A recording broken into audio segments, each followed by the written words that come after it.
നമ്മൾ ജൂഹു ബീച്ചിലെ വിശേഷങ്ങളുമായിട്ടാണ് തിരിയുന്നത്. ജൂഹു ബീച്ചിൽ ചെല്ലുമ്പോൾ തന്നെ നിങ്ങൾക്ക് അവിടെ ബോട്ടിങ്ങിന് സ്പീഡ് ബോട്ടിങ്ങിനുള്ള സൗകര്യമുണ്ട്. അപ്പോൾ അതിൻ്റെ ഏജൻസ് നിങ്ങളെ സമീപിക്കും. അപ്പോൾ നിങ്ങൾക്ക് താല്പര്യമുണ്ടെങ്കിൽ സ്പീഡ് ബോട്ടിങ് ചെയ്യാം. നമ്മൾ ചെയ്തിട്ടില്ല. നമ്മളൊരു 11:30 ആയപ്പോഴാണ് അവിടെ എത്തിയത്. എന്നിട്ട് കൂടി ബീച്ചിൽ നല്ല തിരക്കാണ്. ജൂഹു ബീച്ച് നല്ലൊരു എക്സ്പീരിയൻസ് ആണ്. വളരെ നീളമുള്ളൊരു ബീച്ചാണ്. ബോംബെയിലെ പ്രധാനപ്പെട്ട ഒരു ബീച്ചാണ്. നമ്മളവിടെ നിന്ന് ഫോട്ടോസൊക്കെ എടുക്കുന്ന തിരക്കിലായിരുന്നു ആദ്യം.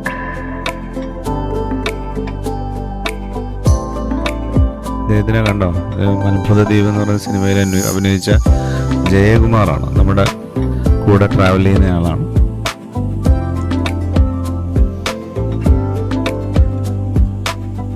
ഇത് വേസ്റ്റ് നീക്കം ചെയ്യുന്ന വാഹനമാണ് ബീച്ചിൽ.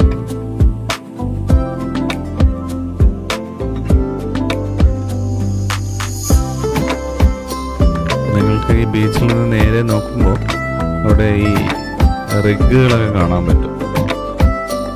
ഈ കടലിൽ റിഗുകൾ, എണ്ണ ഖനനം ചെയ്യുന്ന റിഗുകൾ കാണാൻ പറ്റും. ഇതവിടെ കച്ചവടം ചെയ്യുന്ന കടകളാണ്. അവിടെ പ്രധാനമായിട്ടും സ്ട്രീറ്റ് ഫുഡ്സ് വിൽക്കുന്ന കടകളാണ്. പൊതുവെ തിരക്ക് വൈകുന്നേരങ്ങളിലാണ് എന്നാണ് അറിഞ്ഞത്. എന്നാലും ഒരു രാവിലെ 8-9 മണിയൊക്കെ ആകുമ്പോൾ തന്നെ തയ്യാറാവും. ഇവിടെ എല്ലാ കടകളിലും ഒരു കുപ്പികളിൽ ഒരു കളർ ദ്രാവകം നിറച്ച് വെച്ചിട്ടുണ്ട്. എന്താണെന്ന് പിടിയിട്ടില്ല.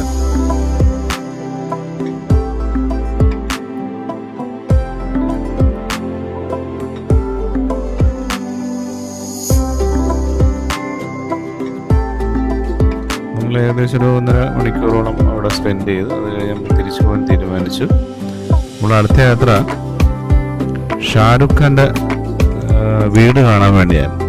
അപ്പോൾ എല്ലാവരും പെട്ടെന്ന് തന്നെ വാഹനങ്ങളിൽ കയറി തിരിച്ച് ഷാരൂഖ് ഖാൻ്റെ വീട്ടിലേക്കാണ് അടുത്ത യാത്ര എന്ന് പറഞ്ഞു. അപ്പോൾ അങ്ങോട്ടേക്കുള്ള യാത്രയിലാണ് നമ്മൾ. അതൊരു ബീച്ച് സൈഡ് തന്നെയാണ്. ഇതാണ് ഷാരൂഖ് ഖാൻ്റെ വീട്. പച്ച വെച്ചിരിക്കുന്നതല്ല, എൻ്റെ ഫ്രണ്ടിൽ കാണുന്ന 2 നിലയുള്ളൊരു വീടാണ് ഷാരൂഖ് ഖാൻ്റെ വീട്. ബീച്ചിലാണ്. അവിടെ ഫോട്ടോ ഒക്കെ എടുക്കുന്നത് ജയകുമാർ.